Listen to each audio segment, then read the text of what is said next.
Our next speaker, Dr. Michael Kothakota, looks at another challenge in which not just veterans, but many Americans struggle to understand: personal finance. Mike, a 2013 Tillman Scholar and an Army veteran,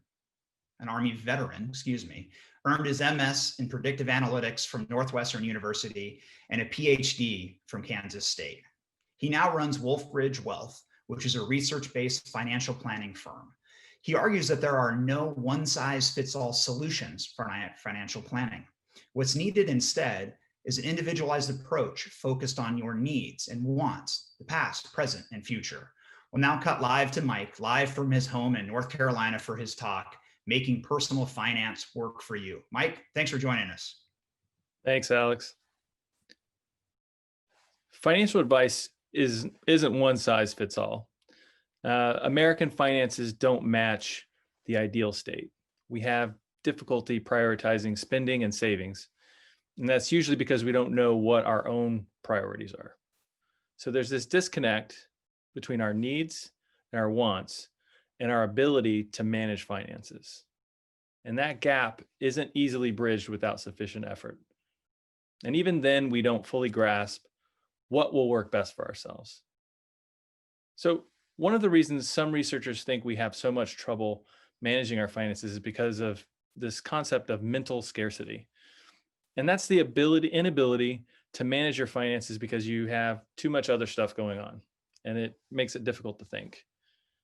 There's also an instinct people feel about money and how to decide what it's used for. And the decisions made tend to be suboptimal because people don't understand their full financial life. So let's look at two people the same age, M and Alex. They're both 30 years old. They have different careers. M is an engineer earning about $80,000 a year, and Alex is a social worker earning $40,000 a year. But they have the same credit score, same amount of debt. And if you're interested, they're both single. They also just both inherited $5,000. And so they're thinking, what should I do with that money? Should I pay down debt? Should I invest it? Put it in a savings account? Save for a down payment on a house?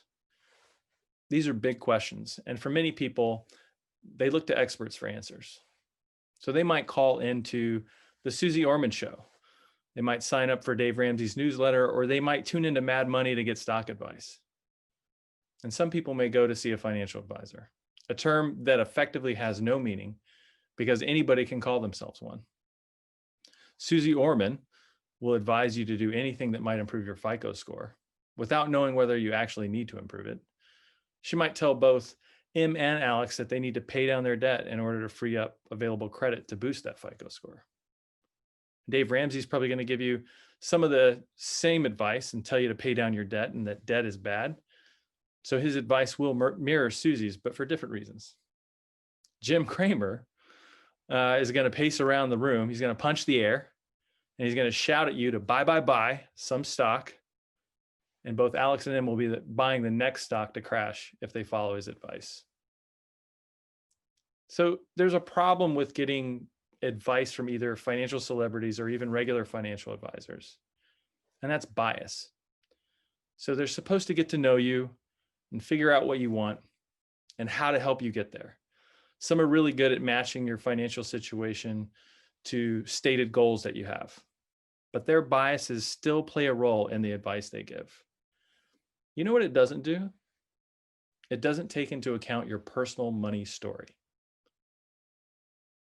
I'll tell you a quick story about what that might mean and how to paint the picture.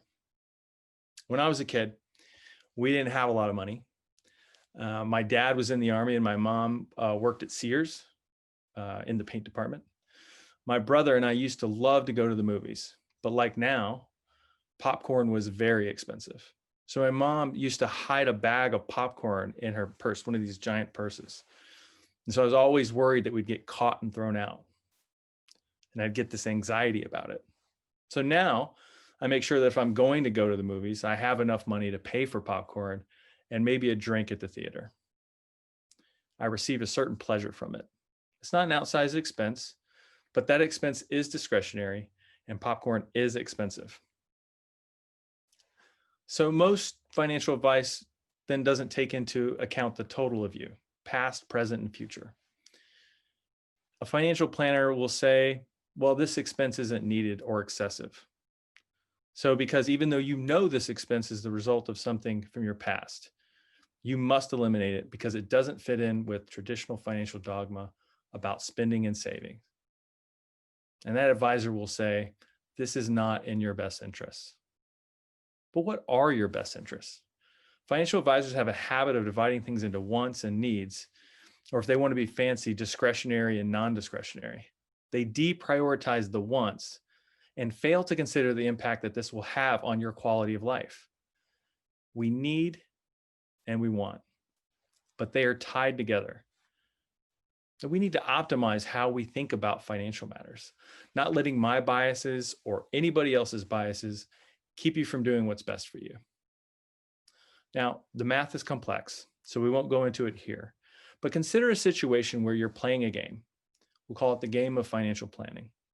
Now, you're the only player, and each of your decisions affects multiple aspects of your financial plan. And these plans are affected in different time frames, 5 years, 10 years, 20 years, 50 years from now. Each decision is based upon an ever-changing set of values, needs, and desires that evolve with these time frames. This sounds complex, but life is complex. And any advice or decision made about your life is likely to involve these myriad of decisions. So let's figure out the best place to put this money for you, not the best place to put the money for what I think you need, or what Dave Ramsey thinks you need, or what Susie Orman thinks you need, and definitely not what Jim Cramer thinks you need. If we can incorporate the total self, past, present, and future into our personal finances, it'll go a long way in making life better for everybody.